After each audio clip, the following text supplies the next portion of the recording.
په وزیرستان چې خو د پیرانګیونه کورګینا غولې ډیر دی خو دغه کور چې کیم جوړ کړی دا ډیر په ډیزاین باندې دی زجانی مسعودیم سلومینا مې در سره کېچ کې ملګری چې کله د میش په وطن باندې اپریشن شری شب یا ډیر زیات خال کوړتا لوړي او څه دولتا په دغه پیرانګیونه په کورینه شی پوتې شول ملګری په دغه وزیرستان شه نور ډیر ها کورینه پیرانګیونه جوړ کړی دي چې دا څه پلوانګینا شه دي څه په کامر شه دي او څه پاتیږي شی سیټ کړی دي او دغه یو کور ډیر عجیب جوړ کړی دی چې بالکل په داسې لوانګ شه دی چې هیڅ قسمه انسان ته پاته نه لګیږي چې دلته کور دی خو درې مې چې نن میش داسې کور در وشایي چې په داسې میش ها تقریبا 2 میاشتې د جنگ په وخت تیرې کړی دي دا په ډیر عجیب ځای شه دی چې بالکل آس پاس یوال یار نه ورته روسي او بالکل یې په لوانګ شه سیټ کړی دی چې د یو طرف نه یار نشته ورته دا بالکل د لوانګ سره برابر دی چې هیڅ چاته پاته نه لګیږي چې دلته د پیرانګیونه یو کور هشتا دی او ملګری رو درې مې چینل میش په توسه باندې داغه کور وکسي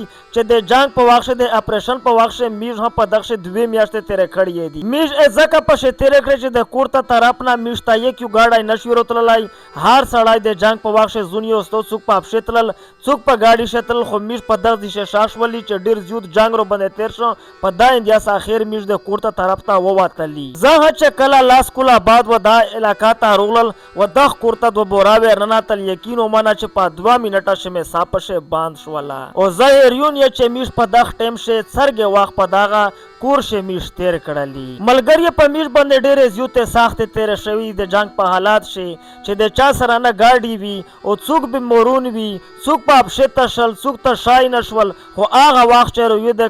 یقینا ومنه چې عام کله هن ویریږي و د کور ته چې ورناتی په داشه اننا 2 کو ټیم سیټ کړی وي و خېړم ور کړای و دروازام شاستر ور پرې شو خو وېز د واره د واجه د سیله د واجه نه د هر شد بورا باند شوی دلته هر انسان ډېر خورې ډېر مصیبتینه تیر کړی دي خو زه په دغه یې سوچ کړ چې افسوس ننم هغه هر شای ویر کړل دلته نور ډېر داسې حال شته دی چې په میژ نه سخت خورې په تیر شوی دي ډېر زیات حالات شنه کوړه تلای شول نه پورته تلای شول خو دغه وخت کله در یو دا وستای چې په میژ په توسه سرګه حالات شری شوای وو سرګه حالات رو باندې تیر شوای وو مهرباني وکي چې دغه قسم حالات کله هماوی راوستای مازید زوا حالت داسې یایم چې شپه مینا په محبت وخت راوستای دغه خپل وطن درته ابود کېستای دلانجه د مملنا ودارستای کني دغه غورینا تا او دغه د پرانګونه کورنا ته دوباره بیا سي خېجسته او نن سبو داسې وډ کی هشتا دی دا نوای خلق چې د میش د جنگ نه د میش د کیسې نه میش د حالات نه خبر دي ګریه کا د مو ویډیو خواندر کړای وی نن خالی یو کومنټ په شو وکا خو خامخا یو وخت کاستا ولاجا چې د میش حالات نه خبر دي و دا نوای نسل ته و دا نوی خلک ولاجا چې په میش باندې داسې حالات هتر شوای وو چې میش په اپشه باندې تقریبا 10 سال 20 50 کیلومتر ها دا سفر کړای دی